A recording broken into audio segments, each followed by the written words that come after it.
My friends thought it was creepy that a new guy I was dating is learning sign language for my deaf brother, but then I find out the real reason for their hatred, including an update at the end. I, 21F, met John, 22M, in a college class last semester. He's an overall great guy, and he's very respectful and kind. He also has a great sense of humor, and we have lots of similar interests.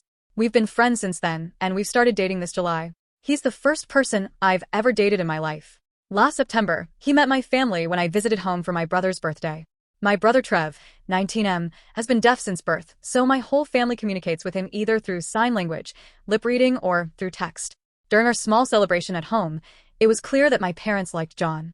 He was very charming, funny, and respectful. He even tried to connect with Trev by typing some of his jokes for Trev to read, although my brother could lip read as well. Whenever John would tell a story, either I or my parents would sign for Trev. My parents said that they're happy that I found a sweet and caring guy in John. Of course, I'm glad to hear this. Before we went back, John and Trev had a quick Call of Duty gaming session. For someone with Trev's condition, he is a really talkative guy. He's very expressive and likes to communicate a lot, especially when gaming. Of course, he couldn't outright trash talk, but he does the closest thing with his hands. So, there we were in Trev's room, with John and Trev playing while I was translating for them. I was laughing way too hard because Trev was trying his best to trash talk John, like saying he's weak and trying to say all these expletives, but I'm trying my best to tone it down for John. Meanwhile, I'm also translating John's instructions and strategies for Trev. Also, because this was the first time John met my family, he was saying all these praises to Trev like good job or we can do it better next time, although I know that deep inside, he also wants to trash talk my brother. The two of them got along pretty well, and they've been having some online gaming sessions since then. 2 weeks ago, John visited home along with me again for my mom's birthday. There, he surprised everyone, including me, by communicating with Trev through sign language. John was still at the alphabets, some basic words, and some rehearsed phrases, but we were all delighted that he even made the effort. Trev's face lit up, and I've never seen him happier having a new long-term friend with low communication barriers. Apparently, John had been watching some YouTube tutorials and got a free subscription to Skillshare to learn sign language. The two of them had a gaming session again, and this time, John and Trev could communicate more directly. Of course, it was still kind of slow, and I still had to do some translating. Imagine trying to baby talk to a grown man or talking to a caveman, but I could tell Trev was having a great time. They also got more comfortable with each other with more explicit trash talking, which I didn't tone down this time. John had been religiously learning sign language since then, and he's making a lot of progress. I was so happy with this, so I told my close friend group from high school. However, most of my friends, especially my closest guy friend, told me that what John was doing was a red flag because it could be a form of obsession and emotional manipulation. He also said it was creepy because John's becoming too attached to my family when we've only been dating about 5 months. He also said that John might only be doing it so he could get laid or something. I know there's some validity to what my friend said, but I'm not really convinced. John has been a wonderful and sincere guy the entire time, and I know it's naive to say this because he's my first ever relationship, but I can see this becoming long-term. Yes, we haven't hooked up yet because I told him I wasn't ready yet and he never pressured me to do it. However, is his behavior something I should really be concerned about? Again, I don't have any experience with dating and relationships, so I don't know if this is something that's truly concerning. My friends are pushing for me to break up with John, but I'm not sure. How do I proceed with this? Update. Last week, my friend group had our year-ender party, and I decided to bring John along to meet the rest of my friends. My other friend in the group also brought his girlfriend, so this wasn't really weird. Others have done so in the past as well. I've commented in the previous post that John had only met my closest guy friend, I'll call him Mike, 21M, so I wanted the rest of them to form their own opinions of John after they've met him. Initially, there was some tension and awkwardness from my friend group toward John. They were a bit cold, and they were throwing some harsh remarks toward him. Eventually, though, they all warmed up to him, and they were actually pleasantly surprised by his personality. We all got along well, and we all even had fun in our games. However, I could tell that there was still awkward tension coming from Mike toward John and the rest of our group. He was throwing meaner jokes more than usual, and he's kind of isolating himself from the activities. The day after the party, I had lunch with my closest girlfriend, Sophie, 21F, to clear the air because I could tell that they could also sense something was off. A lot of Redditors speculated that Mike had a crush on me and was jealous of my relationship with John. Turns out you're all 1000% correct, but it's a lot more complicated than that. Apparently, Mike has had a crush on me since our senior year high school. However, he's known in our school as a notorious ladies' man and had a new girl with him almost every month. This got exponentially worse during college. He had different hookups almost every night, and he even had a pregnancy scare with a girl last year. I knew about all of this because he bragged about sleeping around every time we meet up. What I didn't know was that the entire time, Mike has been making up fake stories about me and him. Sophie told me that apparently Mike and I had a pact that if we were still both single when we're 30, we'd marry each other. Also, he told our friend group that we hooked up after graduation and that he took my virginity then, so he's my special person, whatever that means. He also told them that we'd been secretly hooking up consistently throughout college, since Mike and I go to different universities that are only about 30 minutes apart. Lastly, Mike told them that I said I'm in love with him. He told our friends not to tell me anything so I don't get embarrassed or upset since I have this image of being somewhat of a prude. Mike also told our friend group that when he met John, he thought that John is a total jerk who has been manipulating me and taking advantage of my innocence and naivete. He said that John had been forcing himself into my family and is driving a wedge between me and my friends. Mike also said that after he had lunch with me and John, he tried to convince me to stay away from John because he's not a good influence on me, but John had effectively brainwashed me. This explains why my friend group was already so antagonistic toward John when I told them about him. For the record, none of what Mike said was true. There was no pact, we never hooked up, and I have never been in love with him. After that, Sophie and I asked the rest of our friend group, except Mike, to jump on a FaceTime call with us.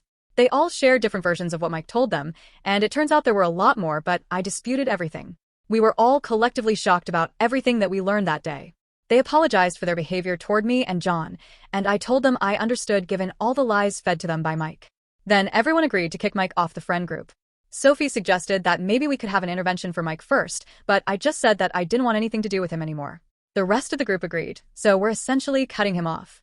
Sophie said she would still talk to him just to inform him of everything that happened, but I really just wanted to distance myself from him. Now, it's been a week of being Mike-free. Sophie said that when she and our other guy friend talked to Mike, he became extremely defensive, confrontational, and aggressive. He wasn't physically violent, but he called them names, attacked their characters, and made such awful statements about everyone in our friend group that I won't include here anymore. It looks like cutting him off completely was the right call. Now, for some more uplifting updates.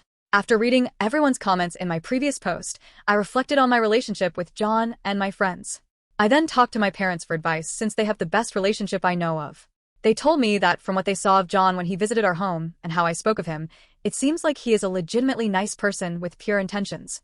It also helps that John and I have been friends for months before we started dating, so I already knew his character even when there was less pretense of him trying to impress me. He's already impressive on his own though. I then told John about everything that happened and apologized, fully expecting him to be mad at me for doubting him and his intentions. Instead, he said he understood because of course it was just natural for me to trust my friends and expect them to have my best interests. He then asked me if there was any point in our relationship when I felt uncomfortable or uneasy around him, and I categorically said no. I told him that he's my safe space, and he has nothing to worry about. He then reassured me that his intentions with me are genuine, and he even said that he sees a future with me, which I reciprocated. Also, I met John's family for the first time for their annual get-together. It was super fun. There were games and contests. Also, I wasn't prepared for it, but apparently since their mom is a theater performer and their dad is a music producer, it was their family tradition to have a talent showcase. They gave me a pass this time, but they told me I should prepare something impressive for next year. John and his brothers performed Bye Bye Bye by NSYNC whilst in full Deadpool, Wolverine, and Captain America costumes, while his sisters and their husbands did Defying Gravity from Wicked. Their parents did a medley from The Sound of Music. It was a total blast. I felt their family's warm welcome, and they really treated me as one of their own. I could see where John got his good values and looks from, though I think I need to start taking voice and dance lessons to keep up with them. So, that's it for this update. My relationship with John is stronger than ever, and I finally know who my true friends are. If you've made it this far, thank you so much for your time. On to the next story. My uncle decided to brag to our family about a surprise vacation to Maldives for his daughter as a Christmas present. So, I reminded everyone about the debt he still owes me. Last September, my uncle Daniel, 43, came up to me, 22, looking all stressed, and asked if I could have a sit down with him as he needs a favor. He began to speak on how he was really on a rough financial spot, and he really had nowhere to turn to as he didn't have anyone to ask for a loan from, and I was the only one left available. Mind you, I'm not rich or anything of the sort, I just happened to have the amount he needed at the time. According to him, it was a serious situation that he couldn't approach or tell other guys in the family, and the issue needed to be addressed soon. Without better judgment, I lent him the cash after much insisting from him. We agreed on payment before December, and I didn't even ask for any interest on it. With lots of hugs and words, he took it and gave me his word on the paying it. Fast forward, and we are now at Christmas dinner at my grandma's house, and all that time I didn't give him any reminders or a checkup. I assumed he was late or something, and he would let me know why at Christmas dinner because the larger family meets every year for that. He also didn't call or say anything to update on his situation, and I just had to trust all was well. Now on a related side note for later, my cousin Aisha, 20, Daniel's daughter, recently underwent surgery a while back as she really had it tough for the whole of last year while she recovered from a traumatic back injury from an accident.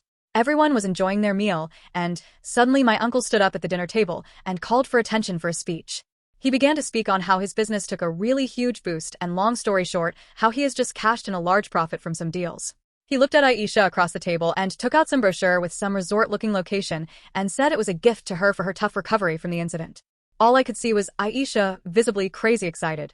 Someone asked what it was exactly, and Daniel said he was planning on taking Aisha and the rest of his family to the Maldives as a celebration on Aisha's accident recovery. Everyone was now happily cheering Aisha on her gift, as it seemed it was something she always wanted to experience. "You can afford all that but not repay my debt which you haven't said anything on." The words just slipped out of my subconscious mind as I looked at him straight in the eye. His words were, "Why are you talking about that now of all places?" Now I was pissed. I reminded him in front of everyone on the exact amount, and I told him the fact on how he wasn't even communicating on repaying it. The entire family was in shock with dead silence, as my mom hurriedly changed the subject to avoid an escalation of the situation. Later on, in the evening, my aunt, grandma, and some cousins began to lecture me on how I ruined Aisha's moment after her struggles and embarrassed my uncle in the process.